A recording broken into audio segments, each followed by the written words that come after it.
الموعد والتوقيت والقنوات الناقلة والمعلق على مباراة منتخب السعودية والمكسيك في إطار الجولة الثالثة من دور المجموعات لبطولة كأس العالم قطر 2022 المباراة الأخيرة، وستحسم كل الأمور لمنتخب السعودية. كل التوفيق لمنتخب السعودية. الآن نتعرف على الموعد والتوقيت والقنوات الناقلة والمعلق. ولكن قبل أن نبدأ فضلا وليس أمرا اشترك في القناة وفعل زر الإشعارات ليصلك كل ما هو جديد.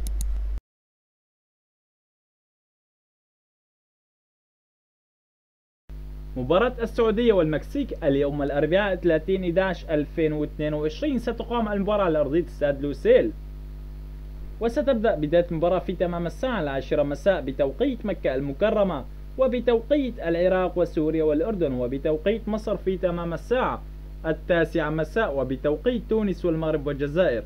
ستنطلق بداية المباراة في تمام الساعة 8 مساء، وستذاع المباراة عبر قناة بين سبورت الرياضية القناة الأولى، وسيعلق على القناة المعلق حسن العيدروس، وقنوات الكأس أيضا المعلق غير محدد بعد.